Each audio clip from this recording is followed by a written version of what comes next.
नमस्कार, मैं हूं आपके साथ भारती बघेल। रुक करते हैं खबरों का। गुरुग्राम में राष्ट्रीय सहकारी सप्ताह समारोह के समापन का आयोजन किया गया, जिसमें सीएम नायब सिंह सैनी ने भी शिरकत की। इस दौरान सीएम सैनी ने संबोधित करते हुए कहा कि सहकारी संस्थाएं अच्छा काम कर रही हैं। पीएम मोदी ने विकसित राष्ट्र का लक्ष्य रखा है, जिसे 2047 तक पूरा करना है। इसी के साथ सीएम ने कहा कि सरकार प्राकृतिक खेती पर जोर दे रही है। मुझे विश्वास है कि इस दौरान जो विचार मंथन हुआ है उसके बड़े ही सार्थक परिणाम होंगे।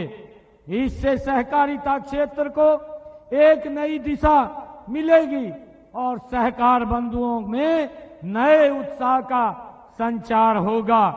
सहकारिता सदियों से मानव मात्र को मिलजुल कर रहना सिखाती है। प्राचीन भारत की ग्राम अर्थव्यवस्था में सहकारिता ही काम करती रही है। आपस में मिलजुल कर काम करने से ही हमारा समाज आत्मनिर्भर था।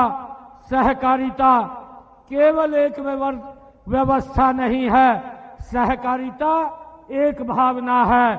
सहकार की यही भावना कई व्यवस्थाओं और संसाधनों की सीमाओं से परे आश्चर्यजनक परिणाम देती है। सहकारिता जीवन यापन से जुड़ी एक सामान्य गतिविधि को बड़ी औद्योगिक क्षमता में बदल सकती है। अमूल और लिज्जत पापड़ की सफलता की कहानियां इसके उत्तम उदाहरण हैं। गुजरात में अमूल की सफलता की गाथा आज पूरी दुनिया जानती है। हम सब दुनिया भर के बाजार में पहुंच चुके लिज्जत पापड़ के बारे में भी जानते हैं। हम हरियाणा में अलग अलग उत्पाद का एक कॉमन ब्रांड बना सकते हैं। हम अपने मिलेट्स यानी अन्न को कोऑपरेटिव्स का एक व्यापक एक्शन प्लान बनाकर आगे ले जा सकते हैं। इस समय हम प्राकृतिक खेती पर बहुत जोर दे रहे हैं। इसमें भी कोऑपरेटिव बहुत ही भूमिका निभा सकते हैं। अन्नदाता को ऊर्जादाता बनाने में भी सहकारिता बड़ी भूमिका निभा सकती है। इस दिशा में गोबर ऊर्जा का बहुत बड़ा स्रोत बनने जा रहा है। यही नहीं, वेस्ट टू वेल्थ के विजन में गोबर से बायो सीएनजी बनाना अथवा जैविक खाद बनाना हो, इन सब में सहकारी समितियां अपनी गतिविधियों का विस्तार कर सकती हैं। आदरणीय भाइयों बहनों, हम हरियाणा प्रदेश में सहकारी आंदोलन को एक नया रूप देने के लिए कृत संकल्प हैं। हमने सहकार से समृद्धि के सपने को पूरा करने के लिए सभी प्रकार की सहकारी समितियों के लिए लगभग 40 पहले की हैं।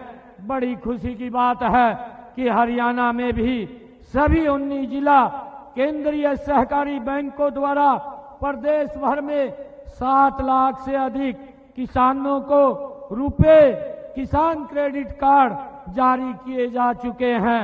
हरियाणा राज्य में 11 पैक्स केंद्रों को गोदाम बनाने के लिए चुना गया है। हमने देसी गायों की मिनी डेयरी योजना भी शुरू की है। इसके लिए 3 से 5 देसी गायों को मिनी डेयरी की स्थापना के लिए 50% अनुदान दिया जाता है।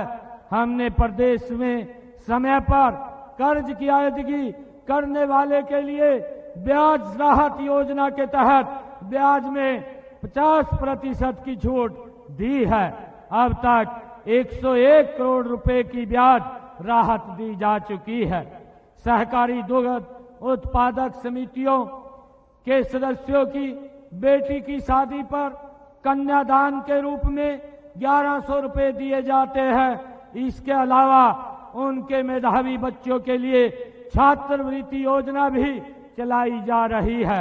इस योजना में 10वीं 12वीं कक्षा में 80% से ज्यादा अंक लेने वाले बच्चों को 2100 रुपये व 5100 रुपये उनको दिए जाते हैं। मुझे गर्व है कि हैफेड को बासमती चावल निर्यात करने के लिए दुबई, संयुक्त अरब अमीरात सहित कई अन्य देशों से ऑर्डर भी मिल रहे हैं।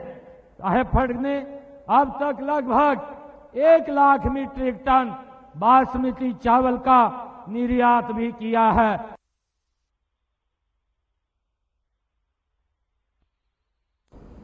सीएम नायब सिंह सैनी सिरसा दौरे पर रहे, जहां उन्होंने जिले को मेडिकल कॉलेज की सौगात दी। इस मौके पर सीएम सैनी भूमि पूजन में शामिल हुए और जनसभा को भी संबोधित किया।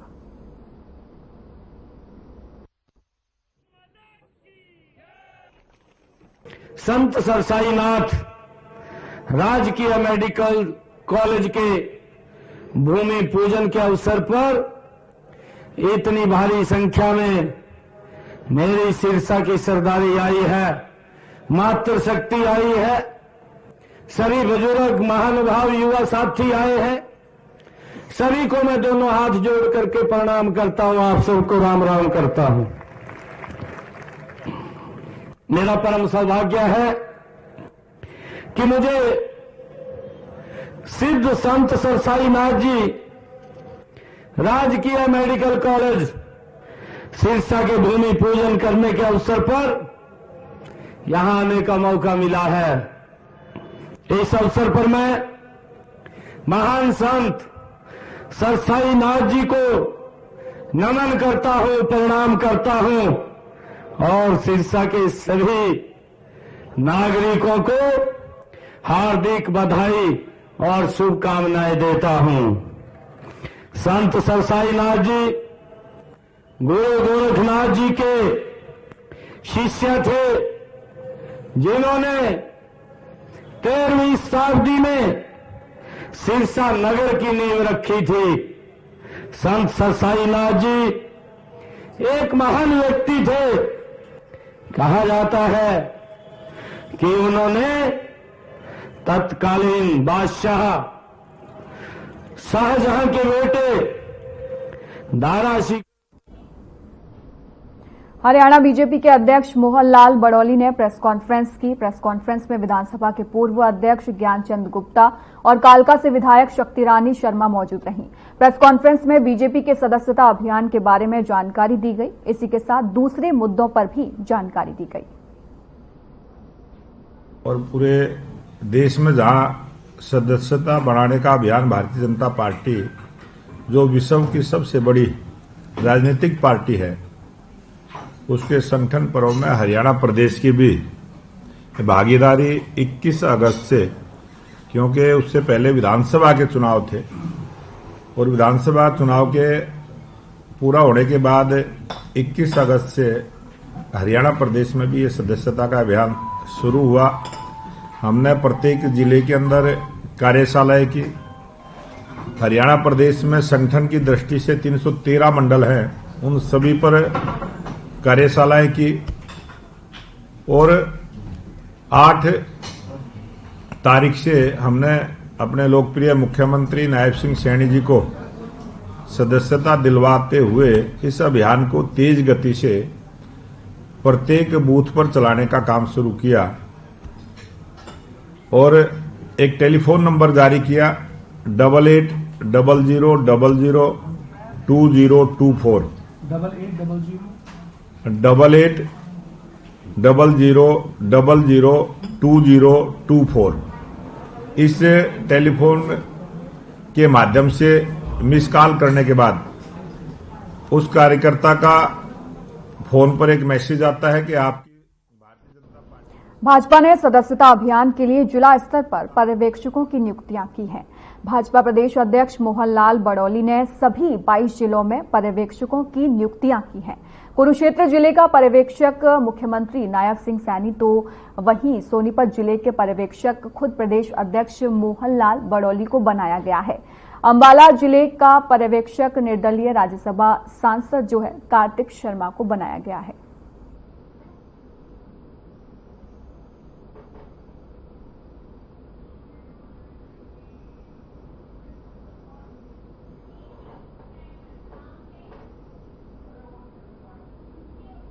बीजेपी ने सक्रिय सदस्यता के लिए प्रदेश टोली का गठन किया है, जिसके प्रदेश संयोजक शंकर धूपड़ बनाए गए हैं। रामेश्वर चौहान, यतीन्द्र राव, राजकुमार कटारिया और प्रतिभा सुमन को इसका सदस्य बनाया गया है। बता दें कि इसकी जिम्मेदारियां हरियाणा बीजेपी अध्यक्ष मोहन लाल बड़ौली ने दी हैं।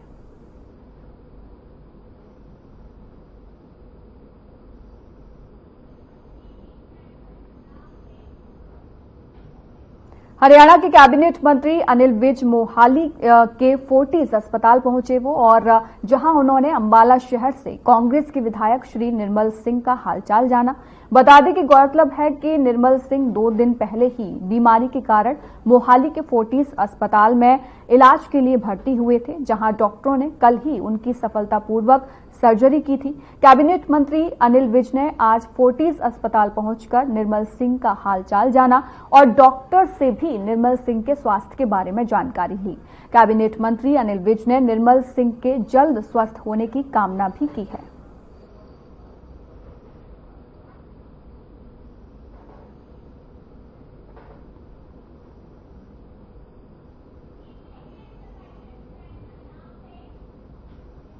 रेवाड़ी से बीजेपी विधायक लक्ष्मण यादव ने कांग्रेस पर तंज कसा है। उन्होंने कहा है कि कांग्रेस का कल्चर एक बार फिर विधानसभा में दिखाई दिया है। दुर्भाग्यपूर्ण बात है कि कांग्रेस अभी तक अपना नेता विपक्ष नहीं चुन पाई है। इसी के साथ उन्होंने भूपेंद्र हुड्डा के बयान पर भी पलटवार किया। हुड्डा ने सरकार पर सदन में विपक्ष की आवाज दबाने की बात कही थी। इस पर लक्ष्मण यादव ने कहा कि भूपेंद्र सिंह हुड्डा फ्रस्ट्रेशन में है। कॉन्फ्रेंस का मुख्य मुद्दा तो हमारा रेवाड़ी की सफाई से लेके है, क्योंकि आज चारों तरफ गंदगी के अंबार हैं। खाली प्रशासन सब कुछ कर देगा ऐसा नहीं है। प्रशासन के साथ जन समर्थन, जन भागीदारी बढ़ेगी तो हम इस रेवाड़ी को सफाई करेंगे और इसको गंदगी मुक्त करने का काम है। वहीं चंडीगढ़ से एक बड़ी खबर आपको बता रहे हैं, हाईकोर्ट पहुंची हरियाणा कांग्रेस। बड़ी खबर लगातार आपको बता रहे हैं, विधानसभा में हार के बाद वो कोर्ट पहुंची है और इसके साथ ही साथ आपको बता दें कि ईवीएम को लेकर याचिका दायर की गई है। प्रदेश अध्यक्ष उदय भान ने ये जानकारी दी है। ईवीएम से छेड़छाड़ में के जो मैसेज है वो दिखाए गए थे। बड़ी खबर लगातार आपको बता रहे हैं, जहां पर हरियाणा कांग्रेस जो है वो अब कोर्ट पहुंच गई है। देखिए, पहले से ही हरियाणा कांग्रेस की तरफ से ये बातें कही जा रही थी कि कहीं ना कहीं ईवीएम में गड़बड़ी की गई है, और अब इसी को लेकर हरियाणा कांग्रेस जो है वो कोर्ट पहुंच गई है और ये जानकारी खुद प्रदेश अध्यक्ष ने दी है। और इसके साथ ही साथ आपको बता दें कि अब ईवीएम का जो मुद्दा है वो गर्माता जा रहा है। तो चंडीगढ़ से बड़ी खबर लगातार आपको बता रहे हैं, जहां पर हरियाणा कांग्रेस जो है वो कोर्ट पहुंच गई है और ईवीएम को लेकर याचिका दायर की गई है। जो प्रदेश अध्यक्ष है उदय भान, उन्होंने ये जानकारी दी है और इसी के साथ साथ उन्होंने ये कहा है कि ईवीएम में जो गड़बड़ी की गई थी विधानसभा चुनावों के दौरान, उसी को लेकर याचिका जो है वो दायर की गई है और इसको लेकर अब कांग्रेस आगे लड़ाई लड़ती हुई नजर आएगी। तो बड़ी खबर लगातार आपको बता रहे हैं, जहां पर हाईकोर्ट पहुंच गई, माफ कीजिएगा, कोर्ट पहुंच गई है हरियाणा कांग्रेस। तो हाईकोर्ट पहुंच गई है हरियाणा कांग्रेस। बड़ी खबर लगातार आपको बता रहे हैं, जहां पर विधानसभा में हार के बाद ये आशंका जताई गई थी कि ईवीएम में गड़बड़ है।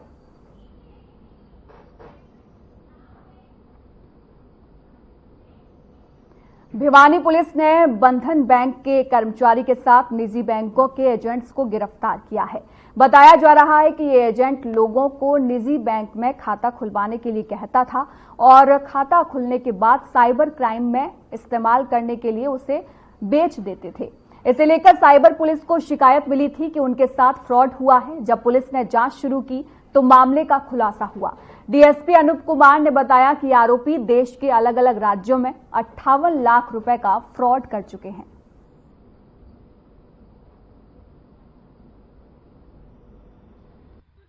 को 18/11/24 को शिकायत दिनेश पुत्र धर्मपाल और पलुआ से प्राप्त हुई थी कि उसके साथ बैंक फ्रॉड हो गया है। तो उस पर हमने 2 रौनक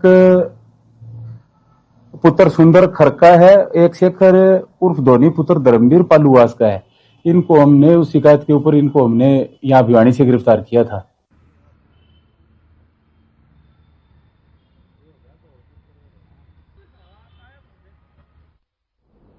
दिल्ली संत महामंडल का रजत दिवस समारोह 21 नवंबर को अक्षरधाम मंदिर में धूमधाम से मनाया गया। संस्था के महामंत्री महामंडलेश्वर नवल किशोर दास महाराज ने कार्यक्रम के उद्देश्य को लेकर जानकारी साझा की। आपको बता दें कि महामंडलेश्वर राघवानंद महाराज ने साल 1999 में दिल्ली संत महामंडल की स्थापना की थी। समारोह के मुख्य अतिथि अखाड़ा परिषद के सचिव रामानंद पुरी महाराज, परमार्थ निकेतन के अध्यक्ष स्वामी चिदानंद सरस्वती महाराज, विशिष्ट अतिथि विश्व प्रसिद्ध श्रीमद् भागवत कथा वाचक देवकीनंदन ठाकुर, विश्व जागृति मिशन के संस्थापक सुधांशु महाराज, कल की पीठाधीश्वर आचार्य प्रमोद कृष्णम मौजूद रहे और इसके साथ ही सांसद मनोज तिवारी भी कार्यक्रम में शामिल हुए। संतों के आशीर्वाद के बगैर यह संभव नहीं है। आपका आशीर्वाद होगा तो सनातन बोर्ड बन के रहेगा, इसमें कोई संशय नहीं। संत चरणों में बैठने का सौभाग्य प्राप्त हुआ है। मैं थोड़ा विलंब हो गया, इसके लिए क्षमा मांगते हुए, और मंच से लेकर और सामने तक सनातन का वैभव दिख रहा है। गुरुजी, आज हम यहाँ किस उद्देश्य से इकट्ठा हुए हैं? दिल्ली संत महामंडल राष्ट्रीय राजधानी क्षेत्र, जिसमें खड़ दर्शन साधु समाज का एक समूह है। सभी परंपराओं के संत एक साथ मिलकर के कार्य करते हैं। विगत 25 वर्ष से दिल्ली संत महामंडल सभी परंपराओं के संतों को एक सूत्र में बांध करके वैदिक सनातन संस्कृति का संरक्षण संवर्धन करने का कार्य कर रहा है। 25 वर्ष पूर्ण होने पर रजत जयंती समारोह का आयोजन आज यहाँ पर है। किताबों में लिखा जाता है, भारत कृषि प्रधान देश है। मैं पूज्यपाद सुधांशु जी महाराज की उपस्थिति में आप सभी संतों के पावन सानिध्य में दिल्ली संत महामंडल के इस पवित्र मंच से ये कहने का साहस कर रहा हूं कि यकीनन भारत कृषि प्रधान देश है, लेकिन भारत ऋषि प्रधान देश है। यहाँ पर मेरे उद्बोधन का कोई ना तो कारण है और ना ही कोई विषय बनता है, और मेरा कुछ भी बोलना यहाँ पर सूर्य को दीपक दिखाने जैसा है।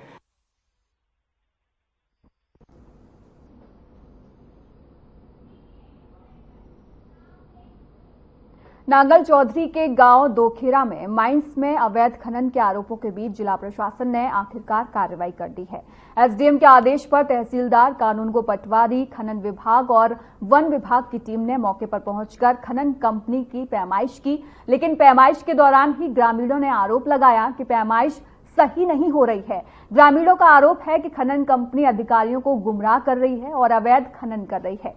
पूर्व सरपंच लालचंद, महावीर, कैलाश और कालू बटार समेत कई ग्रामीणों ने बताया कि कंपनी ने गांव की पंचायत भूमि से लगभग 10 एकड़ खेती की जमीन पर अवैध खनन किया है, लेकिन इसके खिलाफ कोई कार्रवाई अभी तक नहीं हुई है।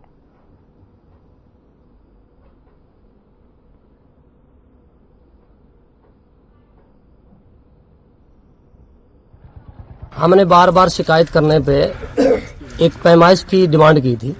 प्रशासन ने उस बात पे हमारे पे एसडीएम साहब ने संज्ञान लिया।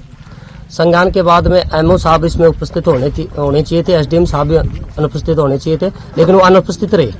पर हमने माइनिंग अफसर से एक जवाब मांगा कि आपने क्षेत्रफल तो निकाल दोगे, और काफी बार क्षेत्रफल, ये तो रिकॉर्ड में भी क्षेत्रफल है, पर हमें वो बताए 109 नंबर मिनिम में कौन सी जगह किसके सटीक में लीज है और इस लीज की अवधि कितनी है। मेरे पास ये डॉक्यूमेंट्स है, ये माइनिंग अफसर के दिए हुए कागजात है। इसमें इन्होंने जो दे रखा है उसके आधार पे मैं इनको पूछ रहा हूँ, तो इन्होंने बता दिया कि 12 एकड़ कुछ मुरला जमीन हमारी है। मंदिर का मामला है जी। अस्पताल बना के दो। मंदिर बिल्कुल कानून के नजदीक है, गांव बशादब का मंदिर है यहाँ, पहले से ही, शुरुआत से ही। अच्छा जी। और उसका देखो द्वार सब तेड़ दे रखी है, कभी भी गिर सकता है, मंदिर गिर सकता है से। हाँ, किस वजह से गिरने वाला है? ये होल चलते हैं यहाँ, ब्लास्टिंग। होल मतलब ब्लास्टिक होती है ना यहाँ जी, इनसे हिलते। कभी कभी पत्थर भी जाते हैं। दरार आ गई है। हाँ, दरार आ गई, देख लो चल के। शांतिपूर्ण माहौल था, पैमाइश हो गई है, रिपोर्ट भी आ जाएगी। एसडीएम साहब से बाद में रिपोर्ट दे देंगे।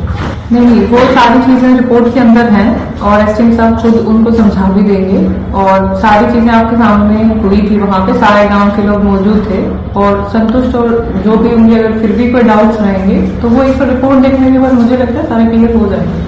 ये गांव दोखेरा के कुछ लोकल व्यक्तियों का एक शिकायत थी कि हमें शक और शंका है कि ये लीज ओनर शायद बाउंड्री से कहीं बाहर आउट ऑफ बाउंड्री जाके काम कर सकता है। उस बेसिस पे, उस शिकायत के बेसिस पे एसडीएम साहब नांगा चौधरी ने निर्देश दिए थे कि इस खान की पैमाइश की जाए। उन निर्देशों की पालना में तहसीलदार साहिबान की मौजूदगी में गिरदावर पटवारी और मैं खनन विभाग की तरफ से स्टाफ के साथ आप सबके सहयोग से ये पैमाइश अभी संपन्न हुई है। ये अवैध खनन चल रही है और जो भी खड़ा होता है शिकायत करता है उसके मानने वाला ये खनन माफिया अवैध का वसूली का करते हैं, फरोख्ती का मुनाफा लगाते हैं जी, और दहशत गांव में फैला रखी है। फिर आप लोगों ने प्रशासन से शिकायत नहीं की? बहुत कर दी, कोई नहीं सुनाई करता। कितने लोगों पे केस लगवाए रहे? कम से कम घने होंगे 20, कम से कम 20-25।